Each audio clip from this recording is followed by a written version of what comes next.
everybody, and welcome to the 4th episode of the Third Opinion podcast. I'm Elisha Hunt. Across the table from me is Ethan Duncan. Guten Tag. Guten Tag, everybody. And thanks for listening. We're done for the week. How are you, Elisha? I'm good. Great. I'm well. I'm excited. I have a bunch of upcoming trips and events and venturing stuff and comedy show stuff that I'm going to go see. Traveling all up and down the United States. I'm excited about it. It's a good time for a little boy. And hopefully, I'll be back in time to record them on Sunday. To record what all I did that weekend and the weekend, prior to that and all that. Discuss your adventures. Definitely. We'll write a book, Adventures of Little Boy. Of little boy Elisha. For the 5th episode, we're going to have a guest. So I figured every 5 episodes, me and you have talked about this a couple times, but we haven't talked about it a single time on the podcast. Every 5 episodes, we're going to have a guest, be it my mom, be it Andrew's mom, be it Ethan's mom. Highly esteemed, very astute. Cream of the crop people here. Cream of the crop people. All the way to the top. Tippity top of the cornstalk. Man, I wish I wanted to do a Macho Man quote, but I haven't heard any of those things in so long. I just don't remember them. I just know his intro. He's like, the cream of the crop. Yeah. So, but yeah, I'm excited for our guest next week. Although you guys have probably already heard this by now, we're talking in the past to you in the future. It's a wonderful, mystical technology. Yeah, and also I'm having my sister. Shout out to Sophia, my sister. She's going to edit, hopefully, the podcast and put it on the internet. That way, everybody can listen to it because it's truly a shame. And also, let me start the timer real fast. All right, now we're recording. Or re-experience the glory of yesteryears. Yeah. Also, we got to keep this one 30 minutes. The golden age of radio. 3 weeks ago. That's one of my favorite radio programs. It's really good, actually. It's very Shout good. out to Comedy on Wednesdays. Wednesdays at 6, I believe, yes, and Fridays at 6. at 9 in the morning. Yes. And it's the golden age of radio, like Bob Hope. One of my favorite ones, like the Bob Hope one, where he's talking to the soldiers in France, I think. It's either the military base in South Carolina during World War II, mm-hmm. or it's either the military base in the Carolinas, or he's talking to them in France or somewhere. I don't know. I'll have to listen to it again. But you know how there's like at the radio station, there's 4 cassettes, or Amos and Andy, volume 1, 2, 3, and 4, and then Abbott and Costello 1 and 2, and then there is Fibber McGee and Molly 1 and 2. I found 3 new cassettes. Ooh. I found an hour-and-a-half Bob Hope one. Ooh. I found another one that's an hour-and-a-half. I found another one that's another Fibber McGee and Molly. Another one. So there's 3 Fibber McGee and Molly cassettes. And I hate that, like, on the internet, one of the actual shows, the way the shows were recorded it was for a 30-minute show. Let's say they're 30-minute sections. But it was like 15 minutes of music, 5 minutes of advertisement, right, and then 10 minutes of comedy. Like it was a weird format. Which is the hard part with those tapes because it's literally 3 different sketches at a time. Yeah, it's like a sketch, music, advertisement, sketch, music, advertisement, sketch, music, advertisement. That's a 30-minute show. And it's weird hearing some of them, like, sorry to hijack the podcast, but it was, for all the audio listeners, that was a steering wheel motion. Like, it's weird hearing them say, doctors recommend wholeheartedly Camel cigarettes. The smoothest in flavor. It's so weird hearing that. It really is. Now it's such a different time. Now it's like 80 years ago. Like, those things are approaching 100 years old. And it's like, don't use those dust sticks.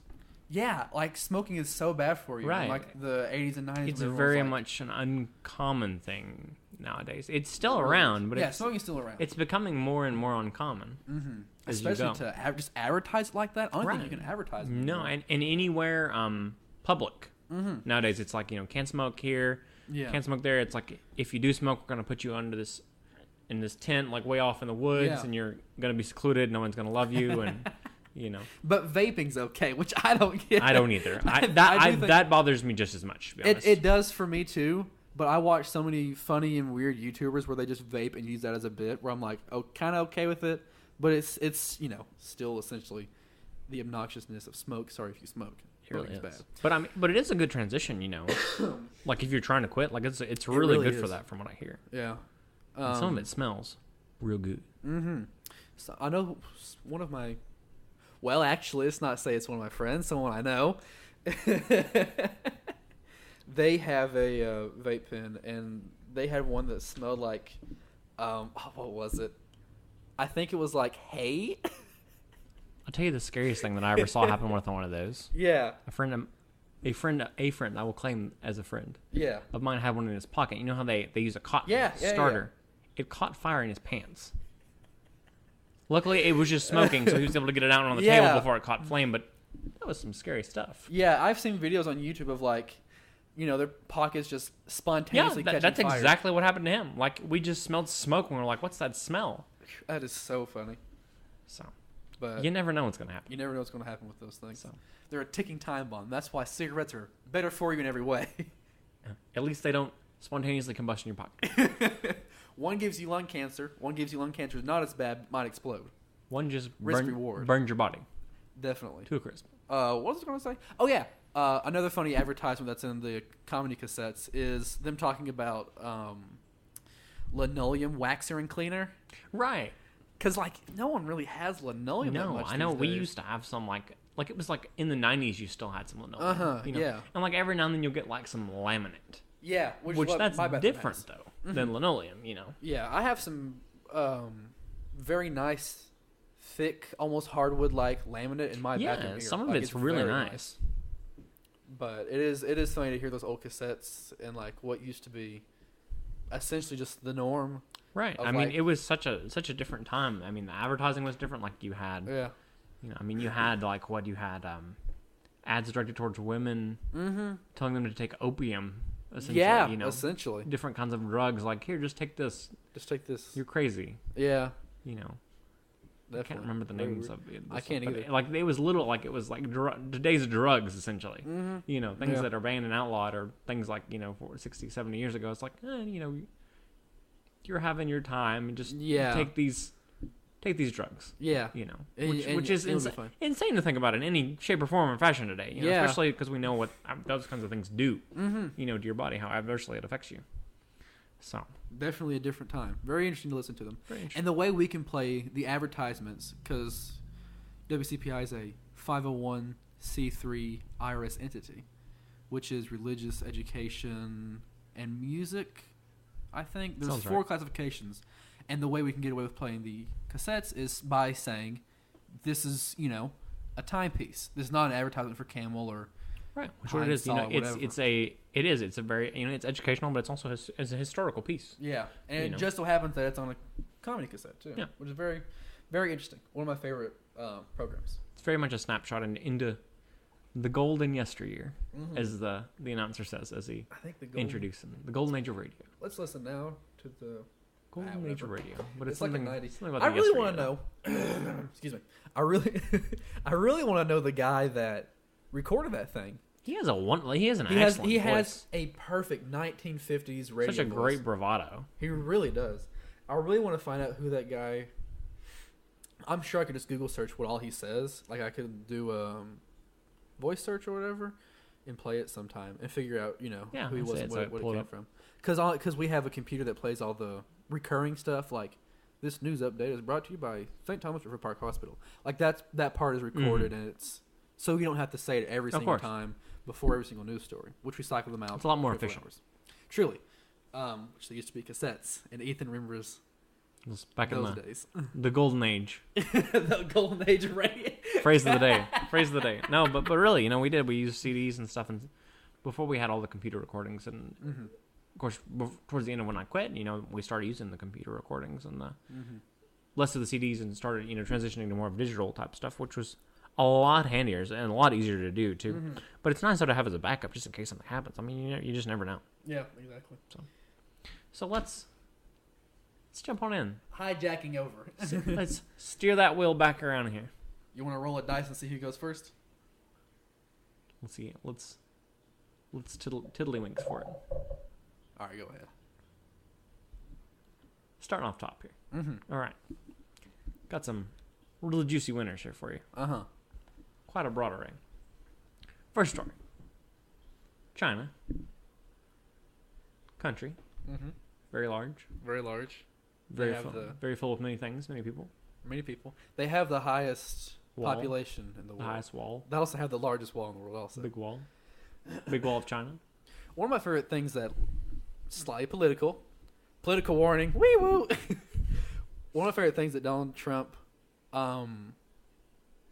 wait, now that I'm thinking about it, he might not have tweeted that. It said China built a wall and they have no Mexicans. I think that was actually a meme and a joke. I think it was a meme. I think it was a meme. I believe it was definitely a meme. But he did talk about how the Great Wall of China was like very, very good for China. Right. But it's one of those things where it's like, yeah, they have a Great Wall, but you it was have to look used at, for you have to something look at the time period. different. Yeah. They were keeping out Huns, invading Huns. They were keeping out one side of China that had Mongolians and invaders, and then the other side was, air quotes, civilized society, which, back then it was, right. but... Definitely for time. Yeah. But anyway.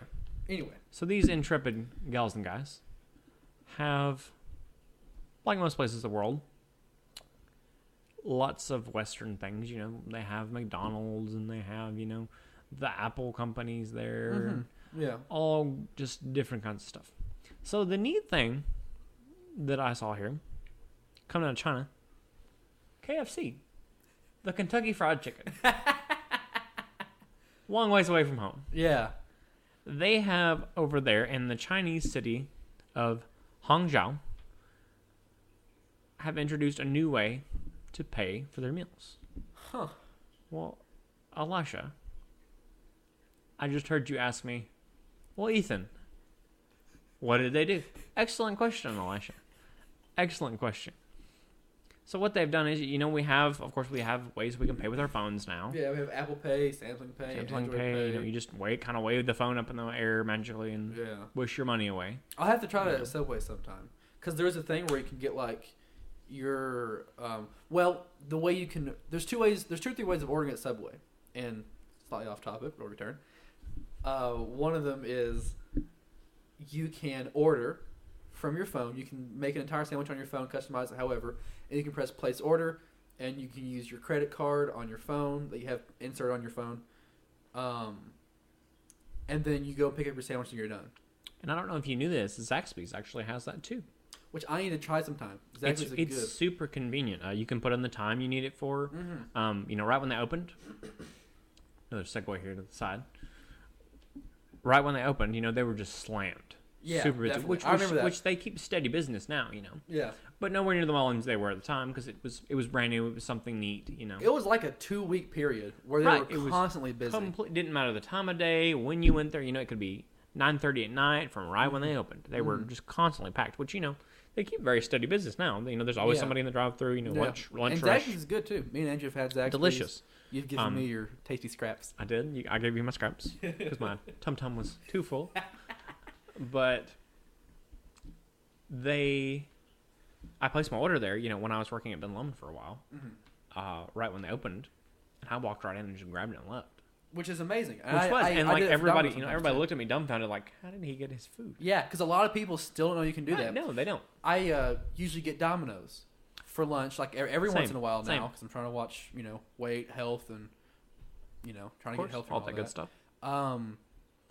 And people are like, you go to Domino's, right? But I place the order before I leave my house because it's a good 8-minute drive, right? And that's what I'll usually do as well. It usually takes about 8 minutes for them to make an entire pizza from start to finish. They're very, very fast and very efficient. And I have, a little bit of phone anxiety. I hate calling people and talking to people I can't see. So it's a piece of cake for me to order, a 3-topping large pizza. Shout out to Domino's. Please sponsor us. I can order it, and then I'll be over there in 9 minutes. And then I go up to the drive-thru, like, oh, hey, Elisha. Because I go over there so frequently. And then they hand me the pizza. And then I head to the radio station. And then that's that. Ready to go. And you can do that with Subway also. But there's only 2 ways to pay with Domino's. But what I was saying about Subway was, so you can go in and you can do the traditional way of going up to the counter, like hand them their card, hand them your cash. But what you can do is you can be like, oh, I'd like black ham sub on a footlong. You do all that. At the very end, you can go to the app. You can get a QR code that they can scan. And then that is essentially your credit card. You don't even have to have your debit card or credit card with you anymore. because they have it already in the app as a card.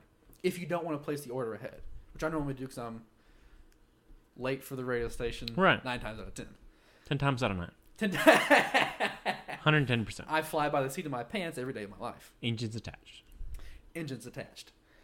But yeah, it's incredible the way we can pay for things, and it's convenience is everything is getting more and more convenient as like time goes on, time progresses. Of course. Because my mom was just mystified that you could order, $50 worth of pizza, go and pick it up, wait a minute for them to hand them all to you, and then you head back home. Because she remembers having to call them in. Right. And like it was a big to-do, big ordeal. Yeah, it was a big deal. And now you can just order it, nonchalantly, go grab a pizza or whatever. You can go grab a movie or, Redbox, exactly. whatever. Or you can, and people really don't even do Redbox that much anymore. You can just, do Netflix. Right. Which is what I did Friday night. We're recording this. What are we recording this? Sunday. Sunday, the 3rd. September 3rd. Merry Christmas. Which is what I did last Friday, or this past Friday, just 2 days ago. I got a pizza. I came home and I watched a couple YouTube videos. A few of my internet series finished a season, and I watched the 2 season finales of whatever it was, and I just ate a pizza, relaxed. Very cool. Everything is so much convenience, and it's so simple to just get food and then go back home. Right. It's really become just a super simple process. So what they have, and this is exactly another example of that, all about convenience, kind of like we talked about before. Mm-hmm. So what they've done is they have taken this little kiosk and it scans your face and you put in your phone number and it charges you. Oh, no. Right? Not wild? Oh, no. It's pretty wild. But at the same time, end of the world. End of the world, yeah. Skynet's coming. It goes back to the thing that we talked about You know. last week or week before about Amazon stores, Right. to where they were going to start beta testing them next year, to where you go in, you grab whatever you want, you leave, and it charges your Amazon account. Which is just kind of ridiculous in my mind. It's so convenient though. Yeah. And I think that's what the whole idea here is geared toward. Yeah. Geared towards, because I like, it's not even a hassle to pull out your card and just put it in and put in the number. But like with the chip readers now, a lot of times you just put it in and it scans and you don't have to put in your code at all. Yeah, I know. Which is great. I know in every country in Europe, they don't even use the swiping function anymore. Everybody uses the chip. Right. Because it's so much more safe, so much more convenient. It is. No inputting of really anything. No, but it, and then like now, if I do put it in the chip and I have to enter in my PIN still, I'm just like, oh, this is such a hassle. But it's not standardized. Because it literally takes 2 seconds more. It really it's does. a 4-digit code. Yeah, I heard a lot of people. I think a lot of people I heard about it was my grandma's fiance and my mom and my grandma talking about how the chip is like such an inconvenience, and so they just still use swipe for everything. Yeah. And then my grandma's fiance, Bob, shout out to Bob, he was saying, and I'd rather just use swipe anyway. Like I normally use that because you got to take your card out, and you got to put the card into the chip reader, and then you might forget your card, but it says to remove the card. I just don't bother with it. Almost verbatim what he said, but I understand it, and that's why I always whenever I get Domino's, it charges it. I re-register my checking account automatically, just quickly and then it's done. I don't even have to get a card. I'll have to try the Zaxby's thing. I'll have to try Zaxby's. That's my task for this week. I'll try to get Zaxby's, and then I'll also use live pre-recorded review of the Zaxby's online. Easy and tasty. Delicious. Delicious. Finger looking good. Wait, which one's that? That's KFC. That's KFC? I think. Or is that Chick-fil-A? No, Chick-fil-A is Chick-fil-A doesn't have a thing, I don't think. Chick-fil-A is... It's so good it just stands on its own. I think Chick-fil-A's is, we're Christian, you should like us because of that. Which is fine. Shots fired, boom. It's delicious. Chick-fil-A is really, really good. It is really good. I know some places they were talking about staying open on a Sunday, getting which is kind of weird now that I'm thinking about it, but getting the non-religious people to work on Sunday that aren't particularly religious to work on Sunday.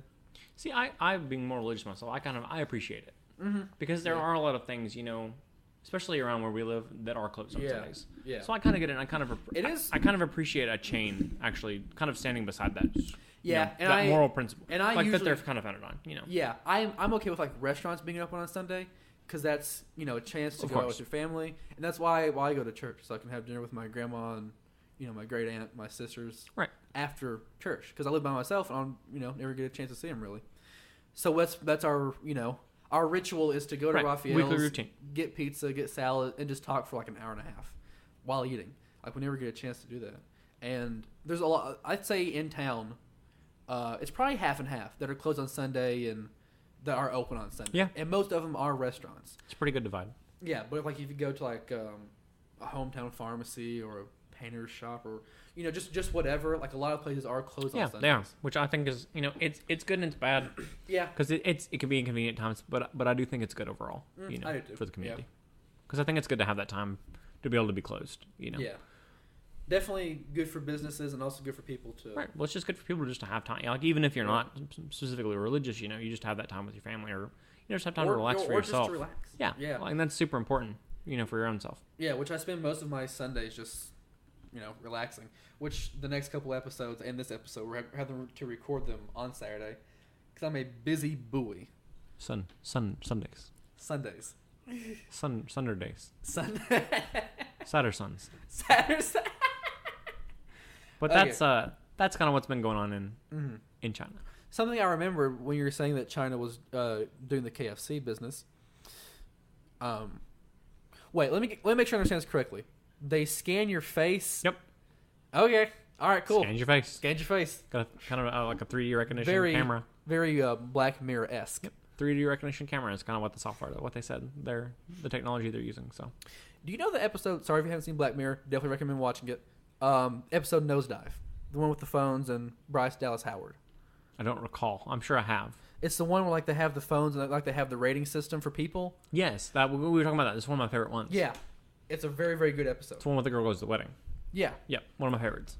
No spoilers, but China was doing something like that. Really? For like workers or I think for workers and corporations. Interesting.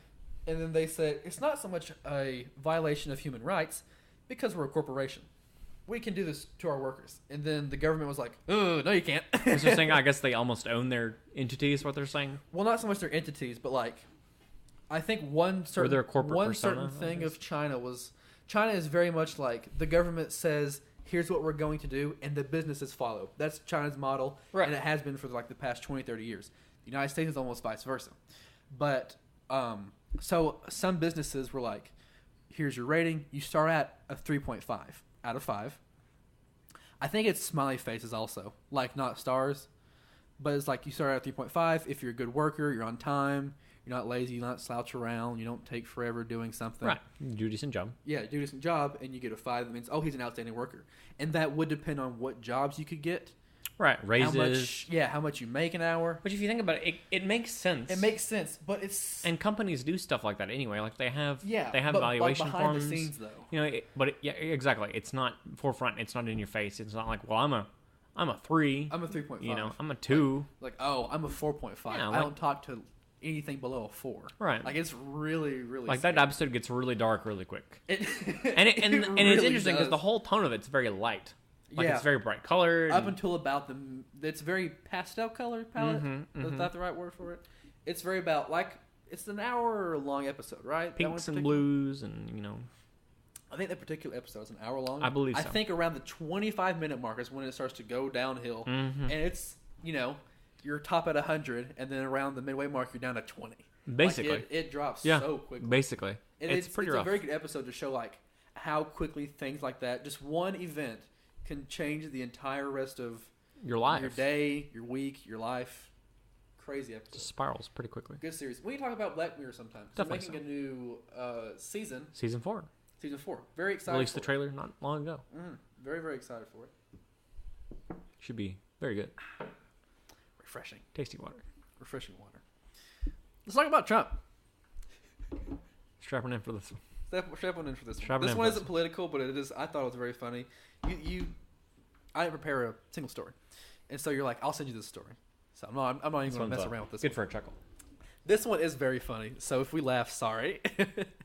But Matt Damon said, this from USA Today, Trump required cameos from movies filmed in his buildings, which is it's so goofy to think about.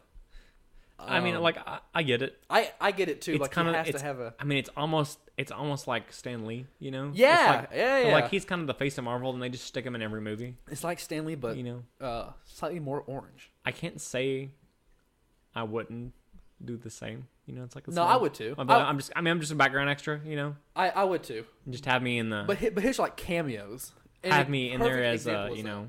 A perfect example of Donald Trump a cameo was Home Alone 2, which I haven't seen. I've seen Home Alone 1. That was at Plaza Hotel, I think. That sounds right. Or was it Trump Towers? No, it was Plaza Hotel. I know it's one of his hotels though. But no, it's in New York. Is it in New York? Is it in Trump Or it's Towers? filmed in New York. The movie's set in New York. Okay. So I'm assuming it's filmed there. But it could be elsewhere. It could be elsewhere. I haven't seen it. I don't know. I should have looked into this before I talked about it. But like Macaulay Culkin's character, the little boy lost. Little boy. Little lost boy. He's like, excuse me, do you know where something is? And then someone says, down the hall and take a left. And it's Donald Trump. It is. In He's like, just in standing like right there. 1987 or something. And it's so funny. Because you're like, wait a second, is that Donald Trump? Watching it now, you're like, is that Donald Trump? Presidente. Is that the president? It's a good time. But yeah, the Hollywood Reporter said that's why he was in Home Alone 2 as a quick cameo. Such a ridiculous. Because it was such a ridiculous thing. Yeah. But like I said, I do get it. Like I mean, you know, I like get it too. Like I mean, everybody wants their 15 minutes of fame. Yeah. But I mean, he's had like his. He's the president now. Right, like he is chief. He is commander in chief. He is the chief. Someone wrote, or Matt Damon said, the deal was that if you wanted to shoot in one of his buildings, you had to write him in a part. And Martin Brest had to write something in the movie Scent of a Woman, and the whole crew was in on it. You have to waste an hour of your day with an expletive shot. Donald Trump walks in and Al Pacino says, "Hello, Mr. Trump." You had to call him by name, and then he exits. That was his cameo. That was it. That's so ridiculous. It's so funny. I love it. But I mean, it very much speaks to that persona, that very it really just does. Machismo, you know. Hey, and that's what came out on top of the best I remember. It was 28 Republican candidates, and that's what came out on top. Right. So I mean, he very much has that dynamic and very business oriented personality. So I can see it, but it doesn't stop it from being a little bit silly. It is very funny. We got 4 minutes left. We do. We'll talk about something else. Sure. Little son. Chrysler. Fiat. No one's buying. These are a few of my favorite things. Not Chryslers. Not Chryslers. Don't sponsor us. Had a Chrysler 100, 200, Chrysler 200 as a rental car. Worst car I've ever driven. Do you remember how much I complained? I remember how much you complained. Terrible car. About it. Awful car. Personal opinion. Personal opinion, yeah. Awful car. If you have one, enjoy it. Fine, great for you. That's fine. That's just great. Don't let me drive it. Just don't let Ethan near your Chrysler. But so apparently they're on the table. Nobody's buying. Yeah. Nobody's interested. Not even an offer. Wow. Not even an offer on the table yet. For what? I believe for the company. To be bought? I believe so. Heckarino Pepper. They used to be a really big company. They were huge. And I think with Tesla becoming popular and electric cars, and people aren't really just buying, mid-grade, probably not the right word for it, but like no one's just buying cars like that anymore. And whenever I think Chrysler, I can't help but think of like the old 70s and 80s Chryslers. Mm-hmm. Like I can't think of very any iconic. new Chrysler. But that's what I think of whenever I hear Chrysler, like just the 70s, the 80s, glory days of you having this big wagon driving around everywhere. Yeah, that's what I.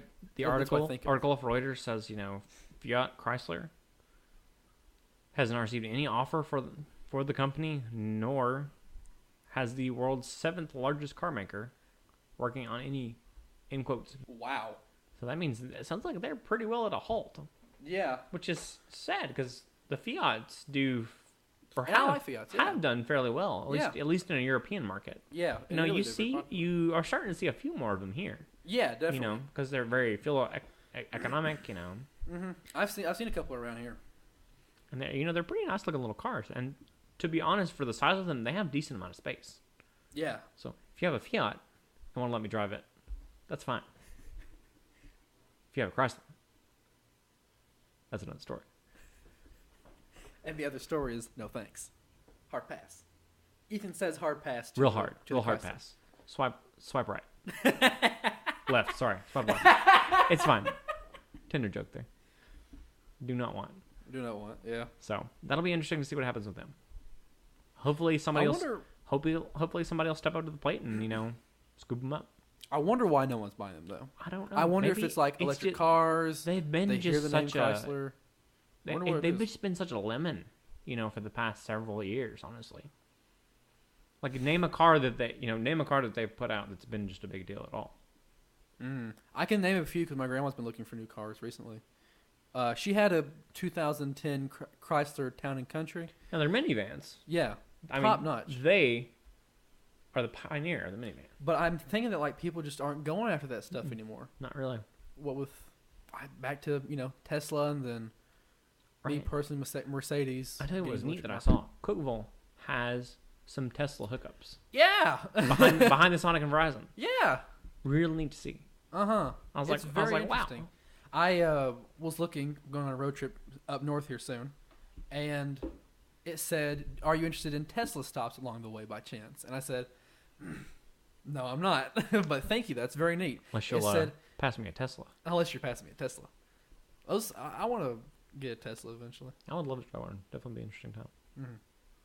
But that's about all we got today, folks. It feels so short again. It did. It felt like a real short episode. I think that's a good one. I think it's the one that flows well. Mm-hmm. Yeah.